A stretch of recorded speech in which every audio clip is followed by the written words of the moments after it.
세상이 다시 안정을 찾은 지 3년. 용담골을 떠나 마을 한편에 터를 잡은 여리와 강철은 이전의 고통스러운 기억을 묻고 애체 장인으로 살아가며 조용한 나날을 보내고 있었어요. 둘 사이에 태어난 딸은 또래보다 유난히 눈빛이 맑았고 이상하게도 동물들이 먼저 다가올 정도로 기이한 기운을 지니고 있었어요. 여리는 그것이 강철에게서 이어받은 신의 피 때문일지도 모른다는 생각에 은연중 딸을 보호하려 했었고, 강철은 겉으로는 웃으며 평온을 유지했지만 내심 점점 더 자신에게서 깨어나는 이무기의 본능을 억누르는데 점점 더 큰 고통을 느끼고 있었어요. 그러던 어느 날 궁궐에선 왕의정이 시달리던 불길한 악몽이 반복되기 시작해요. 꿈속에서 그는 피로 물든 궁궐을 걷고 한 목소리가 반복적으로 속삭여요. 한 번 더 오는 날 너는 모두를 잃게 될 것이다. 처음엔 단순한 악몽이라 여겼지만 꿈속의 감각이 점점 더 생생해지고 현실과 겹쳐지자 왕은 가섭 스님을 불러 그 의미를 묻죠. 같은 시기 궁의 지하 깊은 곳에 봉인된 금서, 삽해서가 어느 날 새벽 스스로 열리고 말아요. 왕실도 함부로 열 수 없는 그 금기의 서적 안에는 기록조차 남기지 않은 파천기라는 존재에 대한 단편적인 흔적이 남아있었죠. 팔척기와는 다른 근원의 힘, 신이 직접 봉인한 원초적 존재, 파천기의 일부 혼령이 이 세상으로 흘러나오면서 균열은 시작돼요. 여리의 딸은 갑작스레 자신도 모르는 목소리를 듣게 돼요. 봉인은 아직 끝나지 않았다. 귀궁은 다시 열린다.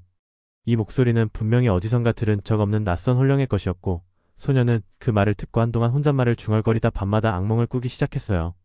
강철은 딸에게서 자신과 비슷한 기운을 감지하고 그 기운이 자신이 승천을 포기하면서 이승에 남긴 이무기의 파편일지도 모른다는 불길한 직감을 하게 돼요. 그는 그 사실을 여리에게 말하지 못하고 혼자만의 방식으로 딸을 보호하려고 했어요.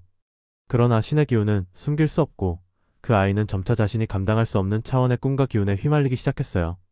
가섭 스님은 왕의 명을 받고 삽해서의 파장을 추적하다가 오래된 사원에 숨겨진 고문서를 발견해요. 거기엔 선왕의 죄라고 적힌 단어가 반복되었고 그 죄의 실체가 왕가의 피를 타고 대대로 전해지고 있다는 사실, 그리고 그것을 끊기 위해 귀궁의 봉인이 시전되었다는 내용이 적혀 있었어요. 하지만 그 봉인은 완전하지 않았고 그 열쇠가 다름 아닌 이무기의 후손, 즉 강철의 딸이라는 단서가 등장하게 되죠. 그 무렵 사라졌다고 믿었던 풍산의 기운이 되살아나 또 다른 육체에 깃들어요. 과거 팔척기를 섬기던 자의 혼이 지금은 더 악랄한 모습으로 태어나고 그는 과거의 실패를 반복하지 않기 위해 귀신과 인간의 피가 뒤섞인 자들로 이루어진 사원단을 결성해요.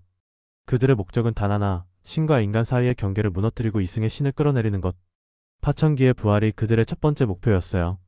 그 모든 징조와 음모는 조용히 그러나 치명적으로 다시 이승을 휘감기 시작하고 있었어요. 겉보기엔 아무 일 없는 평화로웠던 그들의 일상이 아주 조금씩 틀어지고 있었어요. 여리와 강철 그리고 그들의 딸은 그 틈새에 서 있었어요. 다시 한번 귀궁이 열릴 때 그 선택의 중심에는 바로 그들이 서게 될 운명이었어요.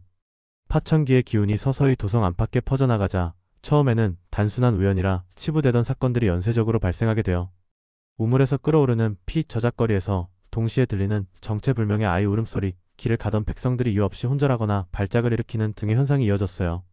점쟁이들은 입을 닫고 무당들은 외부와의 접촉을 끊으며 한마디도 하지 않았어요. 사람들은 어렴풋이 느끼고 있었죠. 무언가 온다고. 궁 내부에서도 이상 기운이 감지됐어요. 가섭 스님은 왕의정에게 삽해서에 적힌 봉인 중 두 번째 위치가 용담골 아래임을 전하며 그 봉인이 흔들리고 있다는 사실을 알려요. 왕은 전임 군주들이 기록에서 감췄던 진실에 충격을 받고 직접 그 지하 사지를 조사하도록 명하죠. 그 무렵 여리는 자신이 깎아 만든 작은 부적이 스스로 타버린 것을 보며 섬뜩한 예감을 느껴요. 부적은 무녀의 기운과 기문이 맞지 않으면 타버리거나 어그러지는데 아무도 만지지 않았는데도 불이 붙은 건 처음이었어요. 강철 역시 점점 더 심해지는 이무기와 증세에 혼란을 느끼고 있었어요. 가슴을 찌르는 고동, 피부 밑으로 기어다니는 비늘 같은 감각, 그리고 어떤 소리에 반응하듯이 꿈틀거리는 기운. 그는 더는 부정할 수 없었어요. 사원단의 수장은 하연. 그는 풍산의 기운을 흡수해 태어난 존재로 기이하게도 과거 무녀 넙덕의 제자였던 자의 후손이기도 했어요. 넙덕에게 버림받고 악기에 몸을 내맡겼던 그의 선조는 팔척기의 힘을 빌려 부활했으나 강철에게 패했고 이후 가문 전체가 몰락했죠. 하연은 그 원한을 이어받은 존재였고 사원단의 존재 이유는 복수이자 신의 재림을 위한 기반이었어요. 그는 단순히 여리의 딸을 노리는 것이 아니라 강철과 여리를 모두 끌어들여 이승과 저승, 인간과 신의 균열을 무너뜨리는 의식을 완성하려 했어요. 강철의 딸은 단지 열쇠일 뿐 진짜 목적은 강철의 이무기화가 완전해졌을 때 그 몸을 신의 숙주로 삼는 것이었죠. 사원단은 점점 거대해졌고 왕실에도 그들의 첩자가 하나둘 모습을 드러내며 혼란이 가중됐어요. 이제 궁궐도 여리와 강철도 이 모든 혼란의 퍼즐 조각을 조금씩 맞춰가고 있었어요. 파천기의 존재는 단순한 전설이 아닌 현실이었고 이승의 경계는 서서히 무너지고 있었죠. 다시 열리는 기궁, 그것은 세상의 질서를 송두리째 바꿀 마지막 전조였어요. 하연과 사온다는 드디어 움직이기 시작해요. 그들은 여리와 강철의 딸을 납치해 기궁 봉인의 심장부로 끌고 가요. 그곳은 과거 천신이 인간 세계의 마지막으로 발을 디뎠다는 전설이 있는 폐허, 곧 이승과 신계가 맞닿은 경계였죠. 강철과 여리는 사온단의 계획을 알아차리고 딸을 구하기 위해 달려가요.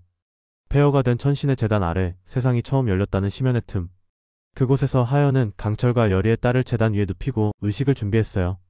흑염초와 홀령의 피 수많은 망자의 원념이 깃든 그 공간은 이미 이승과 저승의 경계가 흐려진 곳이었고 사온단은 그 균열을 통해 파천기의 혼을 완전히 강림시키려는 계획이었어요.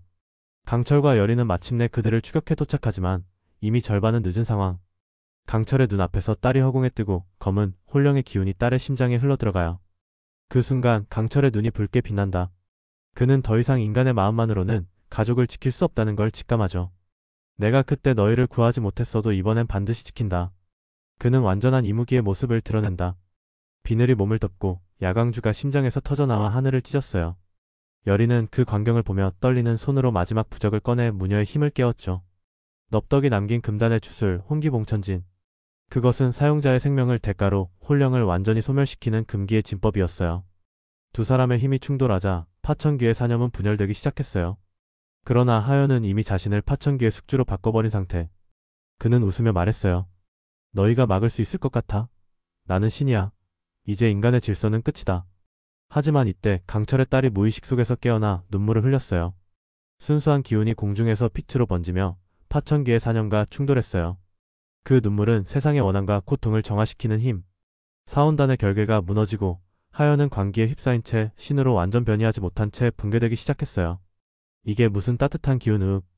최후의 일격은 파천기의 기운이 여리를 향해 날아드는 것이었지만 강철이 자신의 모든 신의 기운을 담아 그 공격을 받아냈어요. 순간 그의 몸이 빛으로 산산조각나고 하늘에서 뇌면과 함께 거대한 파장이 퍼진다. 모든 것이 멈춘 듯한 고요 속에서 강철의 마지막 목소리가 울려 퍼졌어요. 내 딸을 여리를 지켜줘. 이것이 나의 사명이야. 전투 이후 기궁은 완전히 붕괴됐고 천상의 힘이 다시 하늘로 돌아간 뒤 세상은 고요를 되찾았어요. 그러나 모두가 알았죠. 평화는 단지 잠시 찾아온 숨고르기라는 걸요. 왕의정은 무너진 봉인의 흔적을 마주하며 왕으로서 이 모든 것의 끝을 감당해야 한다는 무거운 책임감을 느꼈어요. 그는 선왕들의 죄를 백성 앞에 구하고 사온단의 흔적을 모두 지우며 후세에 반복되지 않도록 봉인의 기록을 남겨요. 여리는 강철과 함께 평범한 일상으로 돌아가길 꿈꾸지만 이제 그녀는 신과 인간의 경계에 선 존재가 되었음을 받아들여요. 그녀는 더는 단순한 무녀가 아니었어요. 이계와 이승을 잇는 자, 새로운 시대의 수문장이 된 거예요. 강철은 승천을 거부한 신으로 남아 인간들과 함께하며 세상을 지켜보기로 해요. 그리고 그 딸은 모든 것을 겪고도 다시 웃을 수 있는 용기를 배운 존재가 되어 자라나요. 여리와 강철은 어느 한적한 들판에서 조용히 살며 다시는 기궁이 열리지 않기를 바라며 살아가요. 그러나 누군가의 손에 의해 삽해서가 또 한 번 열리고 희미한 기운이 세상으로 번져나가려는 암시와 함께 어둠 속으로 천천히 사라져요. 구독과 좋아요 눌러주세요. 감사합니다.